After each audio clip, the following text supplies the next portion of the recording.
Phone और कहती है कुछ ऐसा कि बॉलीवुड इंडस्ट्री वाले हो गए हैं हैरान। जी हाँ, एक बार फिर से स्वागत है आपका हमारे चैनल नेक्स्ट 9 न्यूज में और एक बार फिर से मैं आपके साथ साधिका कौर।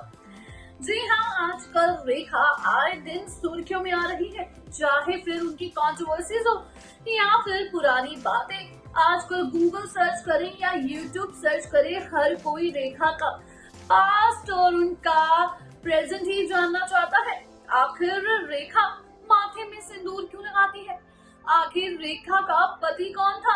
जी हाँ, आजकल गूगल में सर्च करें तो हर कोई रेखा के बारे में जानना चाहता है और एक बार फिर से रेखा आई है सुर्खियों में।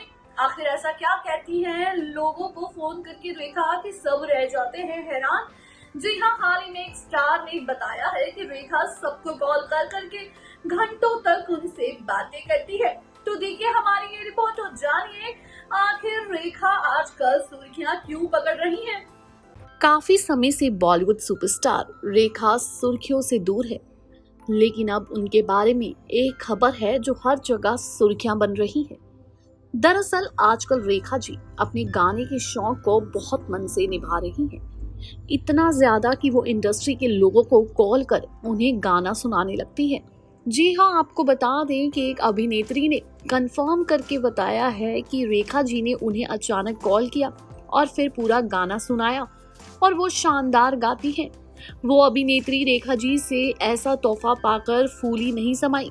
वहीं आपको बता दें, गौरतलब है कि रेखा जी को गाने का बहुत शौक है और ये शौक अक्सर ही लोगों ने म्यूजिक रियलिटी शो में देखा। वहीं रेखा खुद अपनी फिल्म खूबसूरत और एक नया रिश्ता के लिए प्लेबैक सिंगिंग कर चुकी है। रेखा को गाने का इतना शौक है कि वो लता मंगेशकर को अपनी कोख से जन्म देना चाहती थी। बता दें, एक इंटरव्यू में लता जी से अपनी मुलाकात का जिक्र करते हुए रेखा ने बताया था कि जब वो बचपन में अपनी माँ के मुंह से लता जी का गाना सुनती थी जिसका नाम था आजा रे परदेसी। परदेसी तो आया नहीं, लेकिन रेखा को उनकी लता दीदी मिल गई। रेखा ने लता जी को यहाँ तक कहा कि आप इतनी प्यारी हैं, काश आप मेरी बेटी होती। गौरतलब है कि रेखा का निजी जीवन एक बंद किताब रहा, जिसके पन्ने उल्टने और हर कोई उत्सुक रहता था। यही कारण है कि उनके बारे में कुछ सवाल है जो फैंस अक्सर सर्च करते हैं। आज हम आपको बताएंगे उन्हीं सवालों के जवाब। गूगल में अक्सर लोग सर्च करते हैं कि रेखा क्यों लगाती है सिंदूर। बता दें, रेखा के बारे में सबसे ज्यादा खोज किया जाने वाला प्रश्न है उनका सिंदूर। दरअसल सबको पता है कि रेखा के पति अब इस दुनिया में नहीं है। ऐसे में जब भी रेखा किसी भी इवेंट में सिंदूर लगाए दिख जाती है तो सबको मन में ये सवाल जरूर उठता है, आखिर रेखा सिंदूर किसके नाम का लगाती है या फिर ये सिर्फ उनके लिए फैशन है। लेकिन आपको बता दें, ये गुत्थी कोई भी नहीं सुलझा पाया। खुद रेखा ने भी इस बात का कभी जवाब मीडिया में या किसी के सामने नहीं किया कि आखिर वो सिंदूर क्यों लगाते हैं। वहीं रेखा ने किससे की शादी, रेखा की शादी को लेकर अक्सर ही सवाल उठते रहते हैं। उन्होंने किससे शादी की और कब की, ये काफी समय तक एक राज था, लेकिन फिर इस राज से पर्दा उठा। तो किससे की शादी? तो बता दें, उन्होंने एक बिजनेसमैन मुकेश अग्रवाल से शादी की थी और शादी के कुछ समय बाद ही मुकेश अग्रवाल ने सुसाइड कर लिया था। आखिर रेखा का असली नाम क्या है? बता दें, रेखा का असली नाम रेखा नहीं बल्कि भानु रेखा गणेशन है।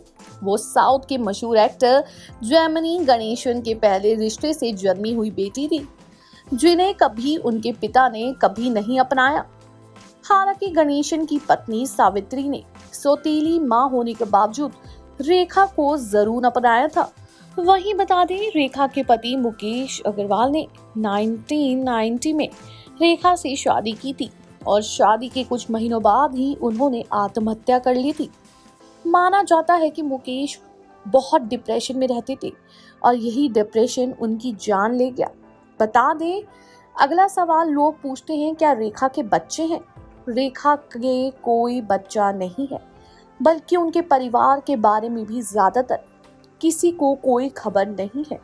वो अपनी निजी जिंदगी को अपनी प्रोफेशनल जिंदगी से बहुत ज्यादा अलग रखती है। वहीं अगला सवाल पूछा जाता है कि क्या रेखा की कितनी संपत्ति है। माना जाता है कि रेखा की कुल संपत्ति $40 मिलियन है, यानी करीब 25 अरब रुपए। अगर मोटा मोटा माना जाए तो 2500 करोड़ रुपए की संपत्ति है। सूत्रों की माने तो सन 1980 से 1981 में रेखा ने लगभग 5 लाख रुपए इनकम टैक्स की भरपाई की थी।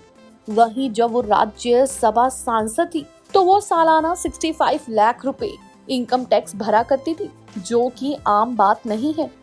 वहीं अगला सवाल पूछा जाता है कि क्या रेखा और अमिताभ बच्चन का संबंध था। रेखा और अमिताभ बच्चन का रिश्ता और उनका अफेयर बॉलीवुड के सबसे गहरे राज में से एक है। अमिताभ बच्चन और जया बच्चन ने कभी रेखा के लिए कोई बात नहीं की। हालांकि रेखा ने एक इंटरव्यू में अपने और अमिताभ बच्चन के रिश्ते और प्यार के बारे में बात की थी। वहीं अगला सवाल पूछा जाता है, रेखा और फरजाना का क्या रिश्ता है। रेखा को कई बार होमोसेक्सुअल भी कहा गया है। माना गया है कि उनकी सेक्रेटरी फरजाना के साथ रेखा के संबंध है। हालांकि इन बातों को केवल विवाद और अफवाहों तक ही सीमित रखा गया। हालांकि फरजाना पिछले 35 सालों से रेखा के साथ ही रहती है और आज तक उनकी मैनेजर है। वही सवाल आता है, क्या रेखा और विनोद मेहरा शादीशुदा थे। तो जी हाँ, एक खबरों की माने तो रेखा और विनोद मेहरा के अफेयर और शादी के किस्सों की भी चर्चा खूब हुई। माना जाता था कि रेखा ने एक्टर विनोद मेहरा से गुपचुप शादी कर ली। वहीं आपको बता दें, हालांकि रेखा ने एक इंटरव्यू में साफ किया था कि विनोद मेहरा केवल उनके शुभचिंतक थे, इससे ज्यादा और कुछ नहीं। वहीं सवाल आता है, क्या रेखा और अक्षय कुमार का अफेयर था। तो बता दें, 90 के दशक में रेखा और अक्षय कुमार के अफेयर की खबरों ने जोर पकड़ा था। उस दौरान रेखा ने अक्षय के साथ खिलाड़ियों का खिलाड़ी नाम की फिल्म की थी। इस फिल्म में अक्षय और रेखा के सुपर हॉट सीन ने सबकी होश उड़ा दिए थे और इसी के बाद उनके अफेयर की खबरों की चर्चा आग की तरह फैल गई थी। जी हाँ, रेखा को है गाने का बहुत ज्यादा शौक और अपनी 2 फिल्मों में वो बैकग्राउंड म्यूजिक भी कर चुकी है प्ले।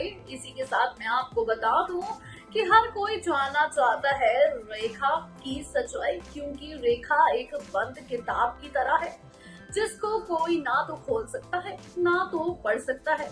तो रेखा का बचपन ही बहुत ज्यादा दुविधाजनक रहा। इसी के साथ रेखा हमेशा कॉन्ट्रोवर्सीज में हमेशा घिरती रही, चाहे फिर वो बाइसेक्सुअल हो या फिर किसी के साथ अफेयर की बात हो। वहीं दूसरी तरफ आपको बता दूं कि रेखा आजकल गाना गाने की बहुत शौकीन हो रही है।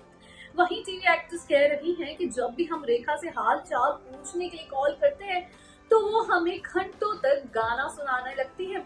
और ये बात सुनकर मीडिया में एक बार फिर से रेखा ने सुर्खियां पकड़ ली है। अगर वीडियो अच्छी लगी हो तो जल्दी से जाके चैनल को सब्सक्राइब करें और बेल आइकन दबाना ना भूलें। धन्यवाद।